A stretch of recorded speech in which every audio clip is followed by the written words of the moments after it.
For 3 terrifying decades, a phantom haunted Wichita, Kansas.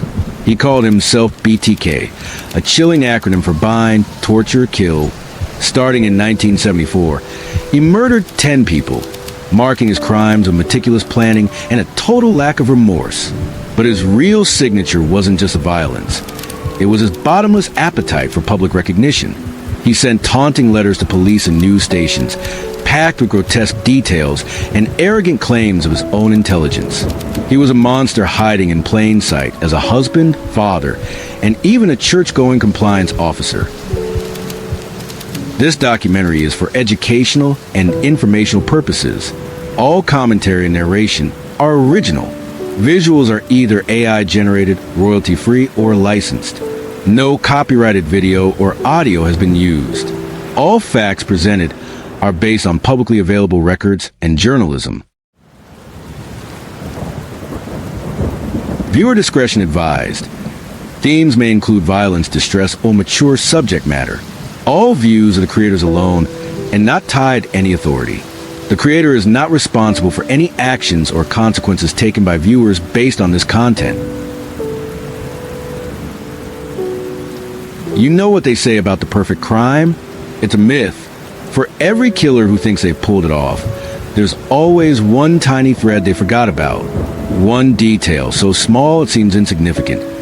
But it's the very thing that unravels their whole story. Often, it's not some lightning bolt realization from a brilliant detective that cracks the case. It's the criminal's own ego, their narcissism, their need to be the smartest person in the room.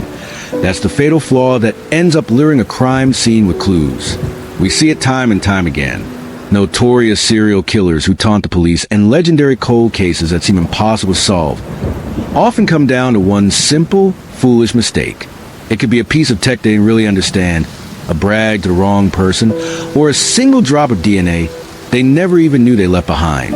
These mistakes are the silent witnesses, waiting patiently, sometimes for decades, for the right person or the right technology to expose the truth. Today, we're counting down the biggest mistakes criminals thought were hidden forever and exploring how a little bit of arrogance led directly to a pair of handcuffs. Before we go deep into these stories, don't forget to subscribe to Crimes and Clues. You won't want to miss these biggest mistakes that the criminals thought were hidden. After his 10th victim in 1991, BTK went silent. The letters and the killings just stopped. The case went cold. For 13 years, everyone wondered if the monster had died, moved, or was just biding his time. Then in 2004, his ego couldn't take the silence anymore. BTK re-emerged, desperate for the spotlight. He started sending packages again, filled with evidence from past crimes, puzzles, and his infamous writings. And this is where the perfect crime started to unravel. It wasn't a brilliant investigative leap. It was a killer's own vanity and his failure to understand a piece of technology he thought he'd mastered. He started exploring new ways to communicate with the police, and in a moment of pure hubris, he asked them a direct question in a letter. "Can I communicate with floppy disk and not be traced to a computer?" Be honest, the police saw their chance and played his game. They responded through a classified ad in the local paper, just as he instructed, with a simple, calculated lie. "Rex, it will be okay."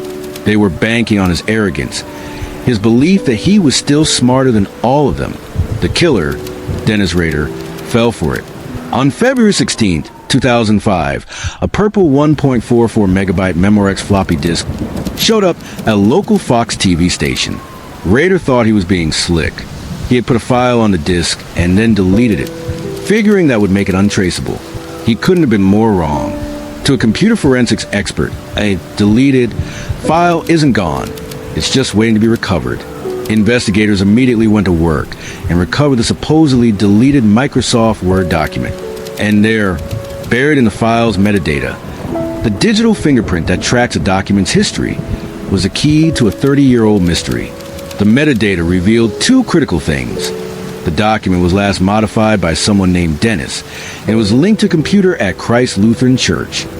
Suddenly, the ghost had a name and a location. A quick search showed that the president of the congregation at Christ Lutheran Church was a man named Dennis Rader. The lead was electrifying. Investigators then matched this with other small clues. Surveillance footage from a Home Depot where a raider dropped another package showed the suspect driving a black Jeep Cherokee. A quick drive by Dennis Rader's house revealed a black Jeep Cherokee in the driveway. The final piece was DNA. Investigators got a warrant for his daughter's medical records and obtained DNA from a recent pap smear. When they compared it to DNA from the BTK crime scenes decades earlier, it was a familial match. The monster was no longer a phantom. He was Dennis Rader, the church council president and family man who hid his monstrous alter ego for 30 years. On February 25, 2005, Dennis Rader was arrested.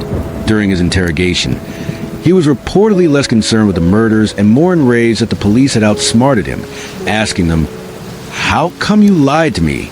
It was a perfect summary of his downfall. It wasn't genius or a lucky break that caught him. It was his own bloated ego in his desperation for an audience.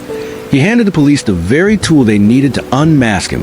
His biggest mistake wasn't just using a floppy disk. It was believing he was too smart to be caught by it.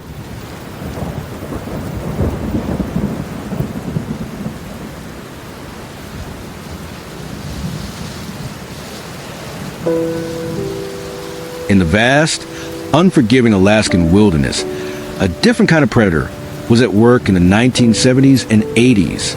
To the people of Anchorage, Robert Hansen was just a quiet, unassuming baker. He was known as a skill hunter, a common hobby in a state famous for its rugged outdoors.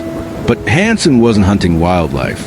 He was a serial killer who abducted, raped, and murdered at least 17 women, using the remote Alaskan bush as his personal hunting ground. Hansen's method was the core of what he must have thought was a perfect crime. He would abduct his victims, often dancers or sex workers, and fly them in his private plane to his remote cabin or to secluded spots deep in the wilderness. In his most twisted ritual, he would sometimes release his victims only to hunt them down like animals with a rifle and knife. The sheer isolation of his crime scenes made discovery almost impossible. For years, Hansen operated with total impunity. He was a respected butcher-baker, whose dark secrets were buried under a layer of absolute normalcy. But like so many killers driven by a need for power, his mistake wasn't carelessness. It was pride. He was a hunter, and hunters keep trophies. Hansen's trophies weren't what you might expect. In the attic of his home, he kept a collection of his victims' jewelry. Even more damning, he kept a detailed aviation map. On this map, he had marked a series of small, inconspicuous X's. He thought they were a private monument to his conquests, a secret ledger only he could read. He also kept a murder weapon, a .223 caliber Ruger Mini 14 rifle. The whole thing began to unravel with a survivor. In June 1983, a 17-year-old named Cindy Paulson managed to escape from Hansen. She told police a horrifying story of being abducted and assaulted before Hansen tried to fly her to his cabin. She escaped while he was loading his plane. Her testimony was the first solid lead police had, and it pointed directly at the quiet baker, Robert Hansen. With a search warrant, investigators went into Hansen's home, and that's where they found the hunter's fatal mistakes. They discovered the jewelry belonging to missing women and the Ruger Mini 14 rifle. Most critically, they found the aviation map in his attic, dotted with those cryptic X's. This map became the treasure map to his victims' graves. An FBI profiler, John Douglas, theorized that as a hunter, Hansen would want to revisit his burial sites to relive the kill. He believed the X's on the map marked the graves of his victims. Investigators launched a massive search, flying over the areas Hansen had marked. At one of these locations, they found shell casings that ballistics experts confirmed were fired from Hansen's Ruger Mini 14, creating an undeniable link between Hansen, his weapon, and a remote murder scene. Robert Hansen, the man who believed the Alaskan wilderness was a perfect accomplice, was undone by a hunter's pride. His need to memorialize his kills created a literal roadmap for the police. The X's on his chart weren't just symbols of death. They became signposts for justice. He thought his secrets were hidden in the wild, but his biggest mistakes were kept right in his own home.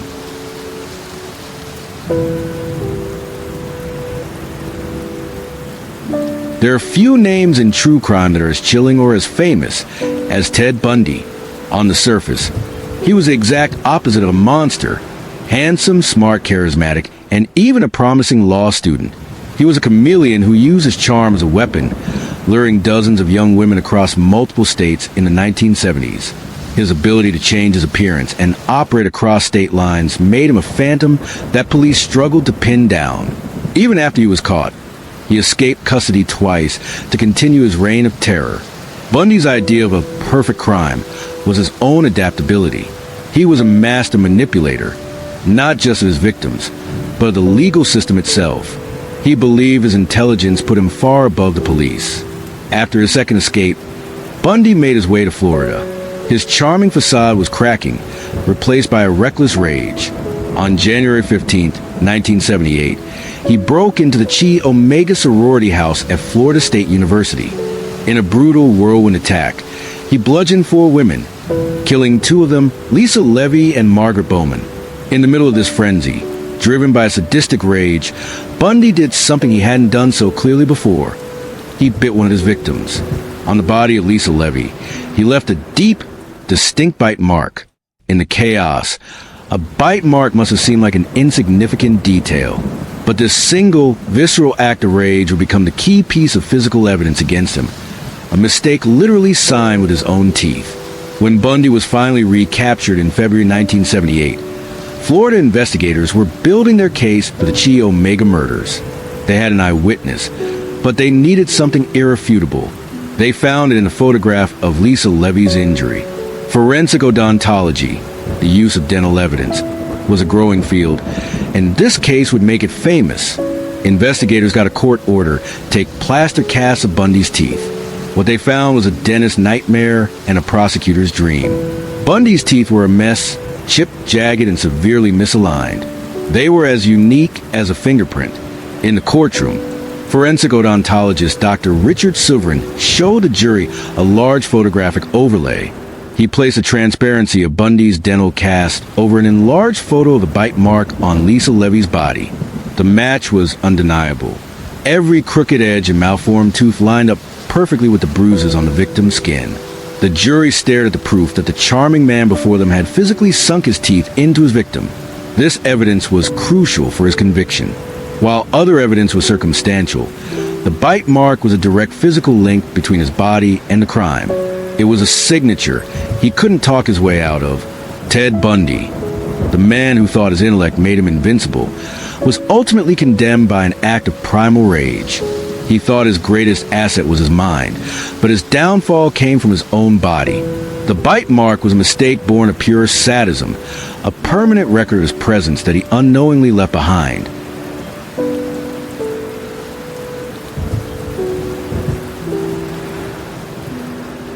Throughout 1976 and 1977, a wave of terror swept New York City. A shadowy figure with a .44 caliber bulldog revolver was stalking young couples in parked cars. The attacks were sudden, brutal, and seemingly random, leaving a city of millions on edge. The press called him the .44 caliber killer, but he soon gave himself a much more infamous name, the Son of Sam. The killer, David Berkowitz, was a master of chaos. He struck in different boroughs with no clear motive, making it nearly impossible for police to find a pattern. But just like BTK, Berkowitz couldn't resist the spotlight. He started sending taunting letters to newspaper columnist Jimmy Breslin and the police, claiming he was acting on orders from a demon that spoke through his neighbor's dog. These bizarre letters only amplified public fear and turned the manhunt into one of the largest in the city's history. For over a year, Berkowitz evaded capture, watching as the city descended into panic. He was a postal worker holding an entire metropolis hostage, and he was winning. The end didn't come with a dramatic shootout or a clever psychological trap. It came with the most boring of city annoyances, a parking ticket. On the night of July 31st, 1977, Berkowitz carried out his final attack, killing Stacy Moskowitz and seriously injuring Robert Violani. As police swarmed the scene, a local resident named Cecilia Davis was out walking her dog. She noticed a man walking stiffly down the street, and more importantly, she saw a cop writing a ticket for a Ford Galaxy parked illegally by a fire hydrant. A few days later, she reported what she saw. As the investigation stalled, detectives got desperate and started following up on every tiny lead. Someone remembered Casilia's tip and began the painstaking task of checking every parking ticket issued in that neighborhood on the night of the murder. One stood out. A ticket issued to a 1974 Galaxy registered to a man named David Berkowitz of Yonkers, miles away from the crime scene. That was a spark. Why would someone from Yonkers be in a quiet Brooklyn neighborhood at 2 in the morning, parked illegally? It was enough to make Berkowitz a prime suspect. Police discovered he was a postal worker who fit the killer's general profile. Neighbors had complained about his strange behavior. Most damning, the owner of the black lab, Sam Carr, told police Berkowitz had shot his dog. With suspicion mounting, detectives checked the Ford Galaxy outside Berkowitz's apartment. Inside, in plain view, was a rifle. On August 10, 1977, as David Berkowitz left his apartment, police were waiting. He was carrying a brown paper bag. Inside was the .44 Bulldog revolver. His first words to the arresting officers were, "Well, you've got me," he confessed immediately. The reign of the son of Sam was over. The irony was incredible. A man who basked in the media spotlight and taunted the entire NYPD was brought down by a simple, bureaucratic slip-up. He used his own registered car for his getaways and never even bothered to change the plates. The parking ticket was a thread that unraveled it all, a small mistake that ended a city's year-long nightmare.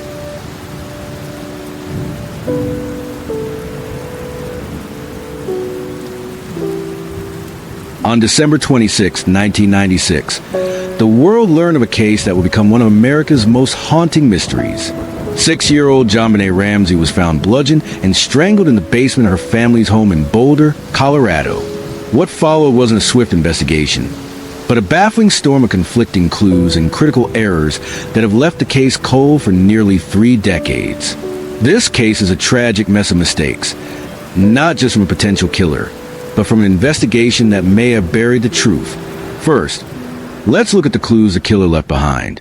The centerpiece of the case is a bizarre 2.5-page ransom note found by JonBenet's mother, Patsy Ramsey. It demanded the oddly specific sum of $118,000 and was written on a notepad from the Ramseys' own kitchen with a pen from inside the house. This is a huge mistake for any kidnapper. Why waste precious time writing a long note inside the victim's home? It strongly suggests the scene was staged. Then there's the murder weapon, a garrote made from a nylon cord and the broken handle of one of Patsy Ramsey's paintbrushes. Again, using materials from inside the house is a massive risk. A trail of breadcrumbs leading not outside, but inward. It's a mistake that screams the killer was familiar with the home. And finally, the killer's most critical mistake, DNA. On JonBenet's clothing, investigators found traces of DNA from an unidentified male. This unknown male one profile has never been matched to anyone. It's the single most powerful piece of forensic evidence, a microscopic ghost proving someone else was there. These clues should have cracked the case, but they were almost immediately undermined by catastrophic investigative errors.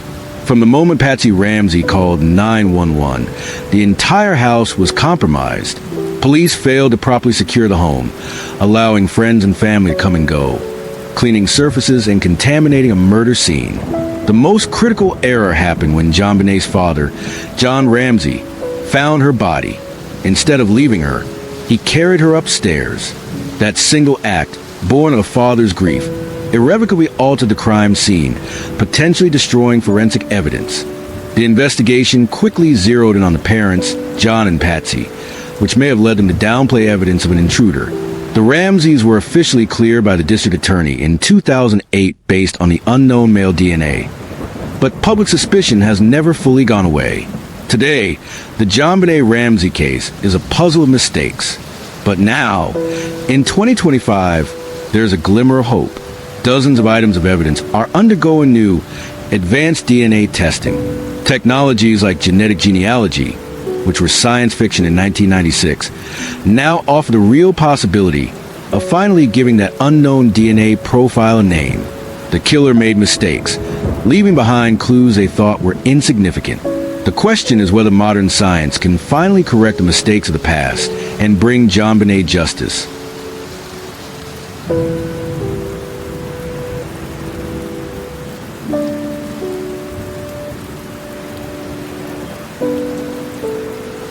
In the late 1960s, a figure emerged from the shadows of Northern California who would become America's most infamous phantom. He called himself the Zodiac. He's confirmed to have murdered at least 5 people, but claimed he killed many more. His reign of terror wasn't just about his brutal attacks, but the terrifying game he played with the police and the press. The Zodiac's true stage was the public, and his weapons were letters, cryptic ciphers, and a deep, narcissistic need to be feared. For over half a century, the Zodiac has remained a ghost. The case is cold, but it's far from dead. It's littered with clues, mistakes a killer made because his ego demanded that he communicate. He thought he was creating an unsolvable puzzle, but he was really creating a time capsule of evidence for a future he couldn't imagine. The Zodiac's first mistake was the sheer amount of material he sent. He mailed over 20 letters to Bay Area newspapers, many filled with details only the killer could know. Along with these letters came his infamous ciphers, which he believed were proof of his superior intellect. His first cipher was cracked in a week by a schoolteacher and his wife, a humiliating blow to his ego. His most complex cipher, the 340-character message, stayed unsolved for 51 years until it was finally cracked in 2020 by a team of amateur codebreakers. These ciphers, meant as monuments to his genius, have instead become vulnerabilities. But his most tangible mistakes were physical. On the letters he so proudly sent, he left forensic evidence. He once bragged about using transparent fingertip guards, but police still lifted several partial fingerprints and a palm print from his mail. For decades, they've matched no one. The most promising mistake the Zodiac made was also the most common. He licked the stamps and envelopes. In the 1960s, the idea that his own biological identity could be sealed in his saliva was unthinkable. For years, the DNA collected was too degraded to produce a full profile. As of 2025, investigators are still actively working with this decades-old DNA. The same technology that caught the Golden State Killer, investigative genetic genealogy, offers the best hope. This technique uses a partial DNA profile from a crime scene to find distant relatives of a perpetrator by searching public genealogy databases. It's been used to solve hundreds of cold cases, and many believe the Zodiac will be next. Independent groups have also named suspects, most notably Gary Francis Post, who died in 2018. A team of cold case volunteers claims to have a partial DNA sample of Post, and that the FBI secretly listed him as a suspect in 2016, though law enforcement has never officially confirmed this. The Zodiac's greatest mistake was his hubris. He thought he was creating an immortal myth, but he actually peppered the investigation with clues. He couldn't resist the game. Every letter, every cipher, every stamp was a roll of the dice. He thought he was leaving a legacy of fear, but he may have left a roadmap right to his own front door.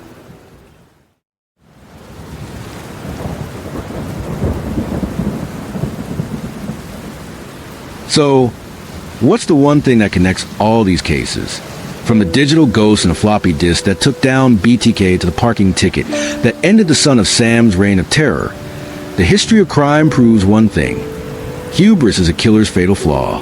They crave control and demand recognition, and in their desperate need to prove they're smarter than everyone else, they always make mistakes.